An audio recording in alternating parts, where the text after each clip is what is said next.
So you may have thought that a proof coin is struck more times and with more care, and of course that is part of the story.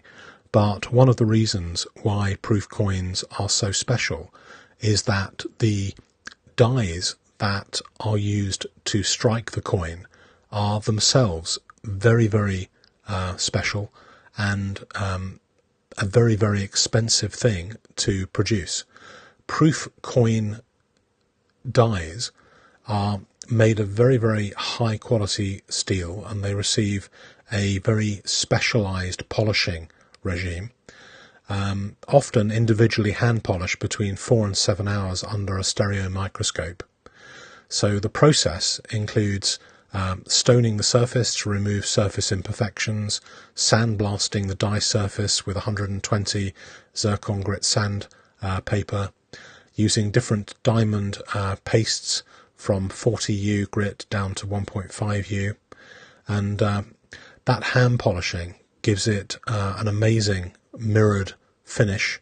In the final lap, they're using 1.5U diamond polishing paste with a right angle dentist drill and a buffing pad, covering the entire die surface with adhesive tape, and then under a stereo microscope using a fine scalpel cutting out the areas that are required to be frosted, sandblasting the cut areas, which provides the frosting, and we'll talk about frosting in a bit more detail as well, removing the tape, cleaning the dies, chromium plating the dies, and then polishing the plated surface again using diamond paste. It's a massively expensive operation, and sometimes for dies that will only be used ever to mint a few hundred coins or less. And that perhaps explains a little bit why proof coins can be so much more expensive than regular coins, and in fact often proof coins are actually cheap compared to the cost of regular coins, and I think significantly in the modern world unappreciated in terms of the effort, the sheer effort that has gone into producing them. So there's a great big difference between circulation coins and these rarefied proof coins. And here's a great example. So let's have a look at the British twopenny piece. So you can see this is a very nice circulation twopenny piece produced in the absolute millions and millions and worth precisely 2p. Compared to its proof equivalent made in solid gold, only a few hundred minted with those specially prepared proof dies, and one of them is a functional piece of money and beloved and circulated, and the other one is effectively a work of art made by master craftsmen who have mastered the minting process using those specially made, specially polished dies, and literally only a few hundred of these 2p pieces have been made. And I think in many ways, as I said before, they are very underrated when you think of the work that's gone into them. And so many times you get gold coins in particular valued at spot plus a percentage, when in reality they are very much works of art to be cherished and valued. And it's interesting, you know, if you have a business strike or a proof strike, which one do you choose? What do you prefer? Do you prefer maybe the authenticity of the circulation coin? Do you prefer the collector's gloss and beauty of the proof coin? And it'll be interesting after this video goes up to hear where you stand, you know, what you think of proof coins generally, whether you do consider them to be works of beauty or not. Let's hear first a little bit about the process of minting and striking a coin. In coining, the blank is pressed between two dies so that the entire surface area is simultaneously loaded above the yield strength. To achieve the desired deformation, the load determined from the compressive yield strength must be increased 3 to 5 times. The expected coinage tonnage for striking a coin is dependent on the design and convexity of the coinage die, the thickness and diameter of the blank, the hardness of the blank, and the type of presses used to strike coins. For instance, the blank with a large diameter and a die design with a higher convexity will require a higher coinage tonnage. Furthermore, the coinage tonnage for pure gold and silver with a hardness of 30 to 40 HV being very low compared to metals such as cupro-nickel with a hardness of 85 to 95 HV. This means that metals such as gold and silver can deform leniently during coining operation as compared to the harder and tougher metals such as cupro-nickel, which are more difficult to deform plastically. So what do the Royal Mint have to say about proof coins and what proof coins are? Royal Mint proof coins are the highest quality commemorative coin produced by the Royal Mint, with no equal in sharpness, detail and finish. They're renowned for being the pinnacle of the minter's art all over the world. Royal Mint proof coins are perfect for collectors looking to own coins with the highest levels of craftsmanship and design detail. So let's have a look at the difference between a typical circulation coin of the same type and a proof. And in this example we've got a sovereign from 1911.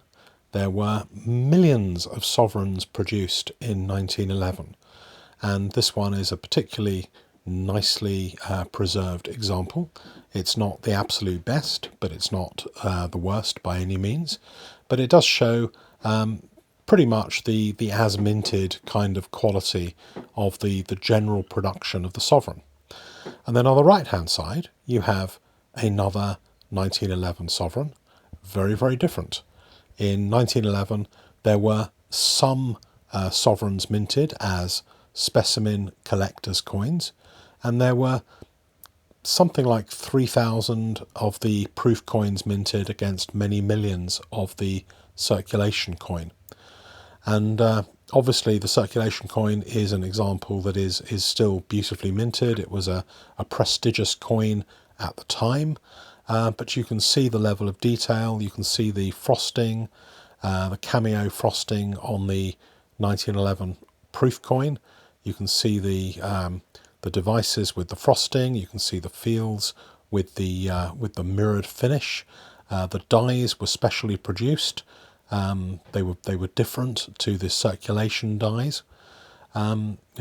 Sometimes you get what's called a proof-like finish, and that's produced with the circulation dies, but normally they do prepare to some extent the dies so that the first few that go through the minting press have the polished nature of the die on the fields, but they're not actually proof coins. They may be called deep proof-like or proof-like, and they're often the best examples minted early on in the minting process. So here's an example of how proof coins are made at the Royal Australian Mint. Proof coins are struck from highly polished dies which are individually hand polished under a microscope using very clean and high quality steel. Proof dies strike on average only 300 coins per day compared to maybe 650 coins per minute for circulation coins. The dies in the field area, the flat background of the coin, have a mirror-like finish, and the raised design is delicately frosted. The blanks are also prepared in a special way to have a very smooth, clean and bright surface. The proof blanks are slightly heavier than the circulating and uncirculating blanks. They are normally rimmed in the received condition, cleaned using a vapour degreaser, acid pickled, vacuum annealed, burnished, second pickled, dried and coined. You may be wondering what pickling is in relation to coins. The pickling process is used to remove metal oxide, contamination and rolling marks from the surface of the proof and uncirculating blanks. So that process improves the surface quality of the blanks and therefore increases the die life. And it's quite a critical stage in the production of a proof. And the pickling time and temperature determine the success of the coining operation. Things weren't always as perfect and technically precise with minting proof coins as they are now. So these two are a good example to talk about the early 60s and some of the early proofs. You may have wondered why some of the proofs are very heavily frosted, great cameo finish, and others seem to have no cameo on them at all. And a lot is to do with the technology they had for preparing the dies, which meant that quite often only the first coins that were minted using a newly etched and prepared die actually received the frosting. After a while, the frosting wore off and it was no longer there on the coin. And these two coins, for example, both of them are regular coins, even though the one on the right, the PF67, does have more frosting on the obverse. You can see on the reverse there's no frosting, and you can see the PF62 has basically no frosting at all. There is a little bit of frosting on the devices on the 67 star. It's a really nice coin, absolutely, but it didn't get a cameo designation. And if you ever see the cameo ones, they have a really, really pronounced cameo proof, and they're rare because they were only ever minted that way with the good cameo at the beginning of the run.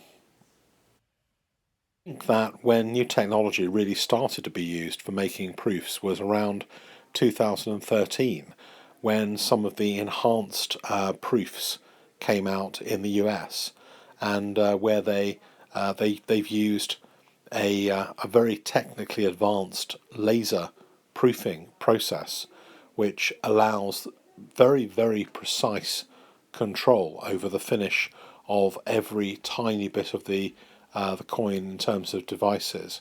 And you can see this is a great example, the 2013 proof enhanced finished gold eagle.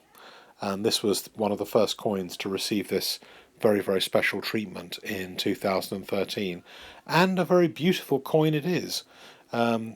This one is actually denominated as an SP, a specimen coin, enhanced finished coin. I think NGC have at times a totally daft way of classifying coins, and they don't really seem to have any good idea what a specimen coin is, because they seem to use it almost in all the wrong places. But if they're watching this, then please let the whole world know how you actually define a specimen coin, particularly when it comes to the Royal Mint's brilliant uncirculated finished coins, which are specimen coins, maybe the 1937 proofs, which are really specimen coins. Why is it that you use this term for American coins, don't use it very much in the rest of the world? Please do let us know. Either way, whatever NGC decide to grade this coin and classify this coin as, it is an absolutely great example of technology-driven proof finish process. One of the other types of proof techniques that you'll see quite often is where you get a matte finish or an antique finish, or something which combines both the mirrored finish and the matte finish. And this is an example of a 1902 coin. This is a double sovereign with a matte proof finish. They did actually make other matte proof finish British coins, mainly for photographic purposes after that, including a couple of the 1937 coins which were matte. And they've got a great finish. It's a beautiful coin, and it's a great example of where a proof coin doesn't necessarily have to be shiny or mirrored. There can be other finishes, and this Britannia is also very interesting because it's designated PF70, not PF70 Ultra Cameo. The obverse side of it, the Britannia side of it, has been totally sandblasted. So you've basically got dies that have all frosting. So it's all frosted, all matte, sandblasted relief. Then on the Queen side, you've got the regular proof finish. So because it's got no cameo on the obverse side, they don't designate it with cameo, even though cameo is on the Queen side. So, but an interesting use of the technology. So, and it gives you this really nice, very, very high quality matte finish, but it's still a proof finish, even though it's not a shiny, mirrored like proof finish. So, a couple of other nice examples of a proof coin and some of the different finishes that are used by mints for proof coin. So the last example I've got here for you is the 2016 Britannias, and they're two coins. They came out in a set, commissioned and produced by Atmex at the time, and you can see here on this one you've got the regular proof finish. So behind the lettering is mirrored, and then everything in front is frosted. So it's a standard way of producing a proof. And then you've got what's known as a reverse proof. And reverse proofs are becoming quite a lot more popular, mainly because they don't require anything particularly special in terms of the engraving. It's the same engravings, but they can then mask the dies up in a different way. So they create a mirrored area in the area which was frosted on the proof, and then the areas that were mirror are then frosted on the reverse proof. So it creates a really nice, different looking coin, and that's been used by quite a few of the mints, including the Canadian maples and stuff like that. And this particular one, the reverse proof, there's only 500 of them, and they also did it in the same way for the Libertads. And so there are a number of reverse proofs available for the Libertad as well. So guys, apologies for the length of this video. If you're still watching, you're very brave and you probably left it on autoplay or something. But there are some very beautiful coins, so even if you turn down my soundtrack, you can see some really nice proof coins in the video as well. But what do you guys seriously think about proof versus BU coins for collecting and in terms of investment and general desirability? In my research to make this video, I've seen just how much effort the mints put into producing proof coins, and that brings it out in a whole new light. But what do you guys think? Would you pay extra for proof? Do you think that they are worth having, and do you think they make a good investment going forward for the future?